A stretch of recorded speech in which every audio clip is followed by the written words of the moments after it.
Inevitable questions follow. I propose to assert that he exhibited symptoms of mental alienation shortly after your marriage; that his delusion consisted in denying that you were his wife, and in declaring that he was engaged to be married to Miss Milroy; that you were in such terror of him on this account when you heard he was alive and coming back, as to be in a state of nervous agitation that required my care; that at your request, and to calm that nervous agitation, I saw him professionally, and got him quietly into the house by a humoring of his delusion, perfectly justifiable in such a case; and lastly, that I can certify his brain to have been affected by one of those mysterious disorders, eminently incurable, eminently fatal, in relation to which medical science is still in the dark.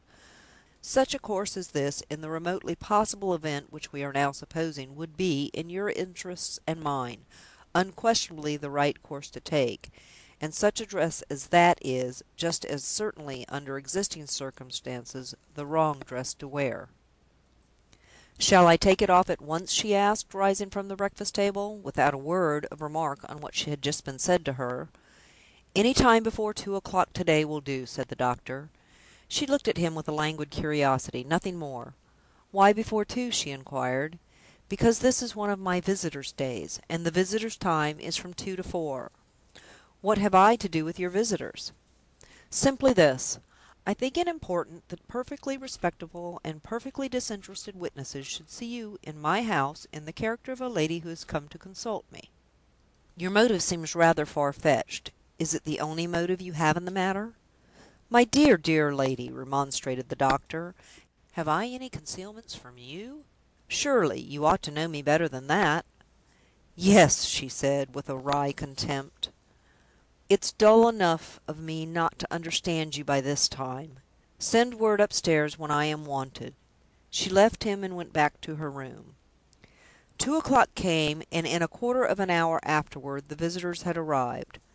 Short as the notice had been, cheerless as the Sanitarium looked to spectators from without, the doctor's invitation had been largely accepted, nevertheless, by the female members of the families whom he had addressed. In the miserable monotony of the lives led by a large section of the middle classes of England, anything is welcome to the women which offers them any sort of harmless refuge from the established tyranny of the principle that all human happiness begins and ends at home.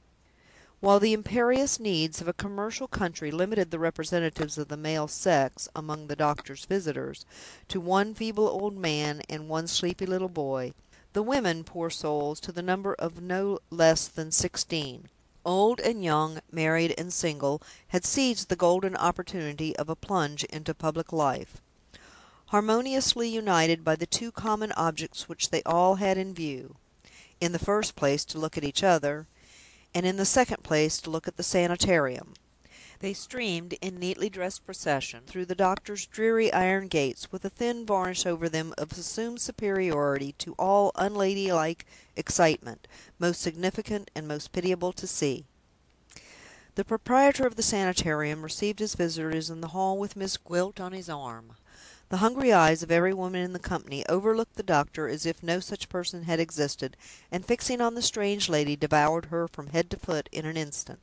"My first inmate," said the doctor, presenting Miss Gwilt. "This lady only arrived late last night, and she takes the present opportunity the only one my morning's engagements have allowed me to give her of going over the Sanitarium. Allow me, ma'am," he went on, releasing Miss Gwilt, and giving his arm to the eldest lady among the visitors. "Shattered nerves, domestic anxiety," he whispered confidentially. "Sweet woman, sad case." He sighed softly, and led the old lady across the hall. The flock of visitors followed, Miss Gwilt accompanying them in silence, and walking alone, among them, but not of them, the last of all.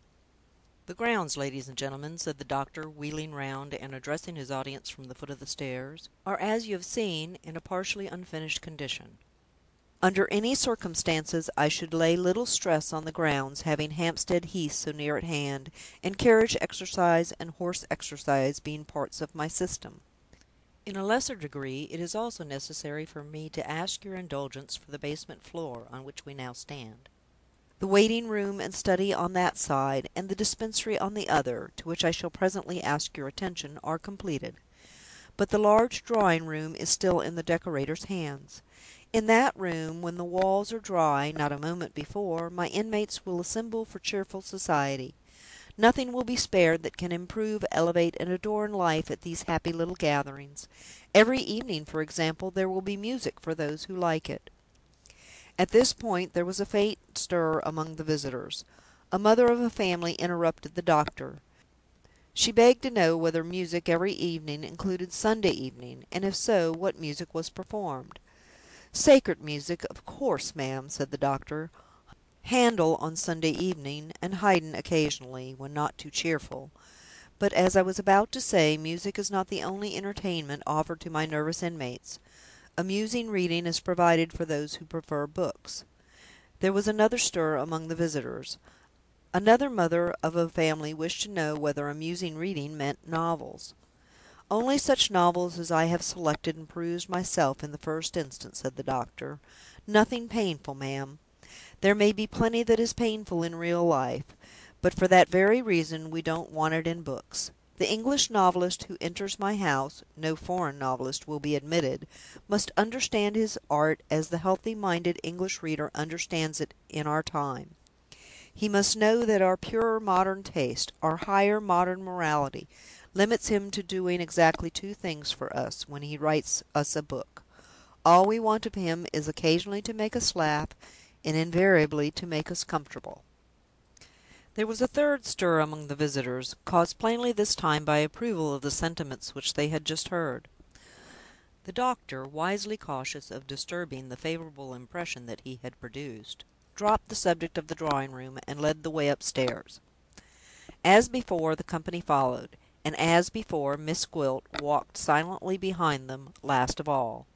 One after another, the ladies looked at her with the idea of speaking, and saw something in her face, utterly unintelligible to them, which checked the well meant words on their lips. The prevalent impression was that the Principal of the Sanitarium had been delicately concealing the truth, and that his first inmate was mad. The doctor led the way, with intervals of breathing time accorded to the old lady on his arm, straight to the top of the house. Having collected his visitors in the corridor, and having waved his hand indicatively at the numbered doors opening out of it on either side, he invited the company to look into any or all of the rooms at their own pleasure. "Numbers 1 to 4, ladies and gentlemen," said the doctor, "include the dormitories of the attendants. Numbers 4 to 8 are rooms intended for the accommodation of the poorer class of patients, whom I receive on terms which simply cover my expenditure, nothing more.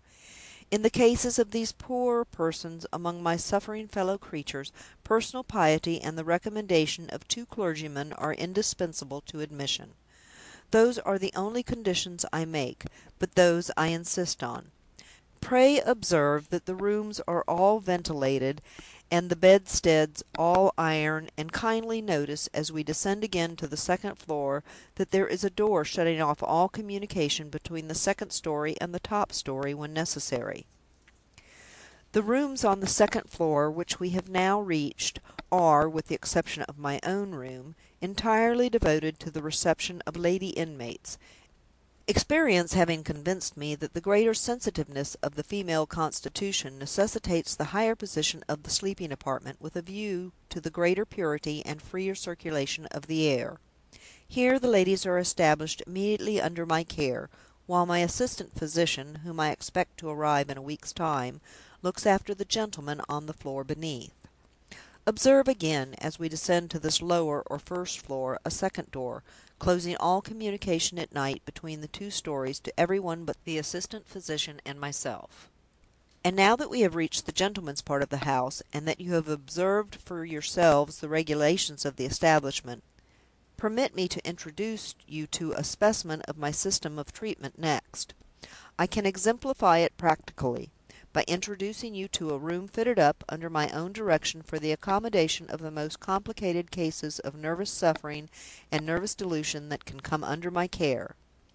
He threw open the door of a room at one extremity of the corridor, numbered 4. "Look in, ladies and gentlemen," he said, "and see if you see anything remarkable. Pray mention it."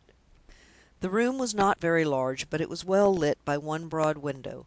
Comfortably furnished as a bedroom, it was only remarkable among other rooms of the same sort in one way: it had no fireplace. The visitors having noticed